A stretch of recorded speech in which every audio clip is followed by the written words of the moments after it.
My father called us. He called all of us, including Morayo. Then he looked at our mother and said, "You are not my children, at least not the way you think." My mother stood up and roared, "You lie! You are their father and they are your children." But he didn't even look at her. He said, "Everything I have belongs to Morayo because it all belonged to our mother and our mother willed it to her."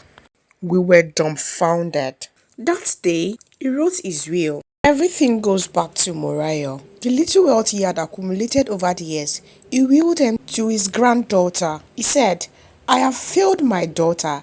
I will not fail my granddaughter." Few weeks later, our father suffered from cardiac arrest and we lost him. The doctor said it was shock that his heart failed. My mother went mad. She lost her mind. She said, "We must kill her. Once she's gone, everything comes to us." We froze. We never believed it would ever get to that. Killing our own sister. Then Larry said, "But Mom, she's still our sister." "Oh, shut up your mouth, you lily-livered fool. Morayo is not your sister and she will never be." But we couldn't stop my mother. She felt our father betrayed her. She felt our father used her. "I devoted half my life to that stupid man," she said. I wish we had tried harder to stop her. Perhaps you could have reported my mother to the police. We just removed ourselves from the plan, especially Damilare and myself, and then we let her go ahead with her plan. We didn't know how.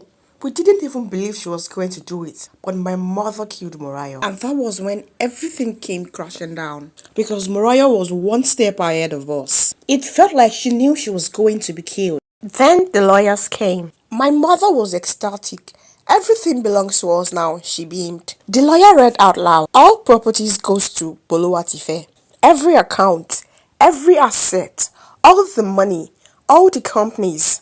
Everything goes to Boluwatife. The Adebayos are to vacate the mansion immediately." The lawyer said, "How? Is this a joke? Boluwatife is barely 6 months old. How can everything belong to her?" But that was not all. The lawyer read on. "If Boluwatife were to die before she ever gives birth to a child, then all the properties goes to charity and the orphanage."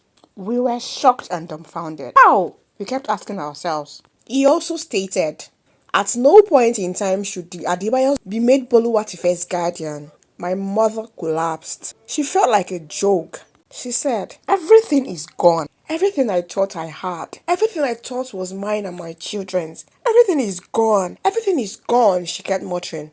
"Richard promised to take care of me and my children. He promised to be a father to my children. He said he was going to take care of all of us.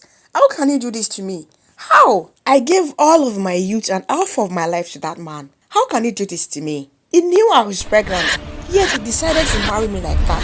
He said he was going to be there for me. He said he would take care of my children. Nobody cares about that now. It no longer matters. We were thrown out of the house in less than a week. We had no one else to run to. No friends, no family, no ally, no acquaintances. Because of course, we have treated everyone like they are nothing. Like they are beneath our feet. We were thrown out to the street.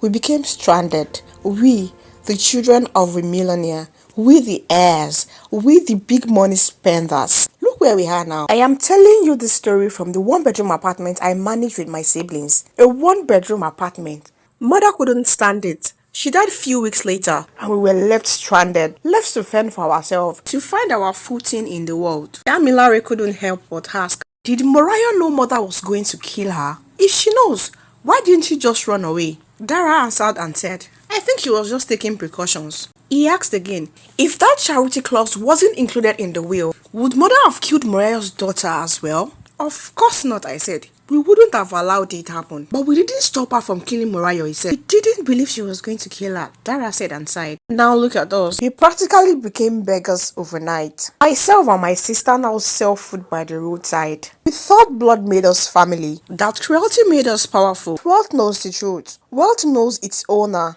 Our name means nothing now. And somewhere, a little girl barely a year old grows up wealthy, protected, loved, carrying the legacy we tried to steal, the legacy we thought was ours, the legacy we misused. This story is not about the inheritance. It's about the truth. It's about how we treat people, how we treat others. It's about all of us. It is to say that Blood does not always make us family. It is the people we make connections with, the people we accept despite their flaws, the people we call ours. That is what family is. And cruelty plants thorns in its own path. Every wound it inflicts becomes a step towards its downfall. Neither does wickedness escape judgment. It only delays the moment when it must answer for every tears it has caused. Damilare always believed that we got everything we deserved. This was our punishment for treating Murayo the way we did. Thank you for watching. Don't forget to subscribe, like, share, and comment your opinion about this story. Toggle on the bell notification so you'll be notified every time we post a story.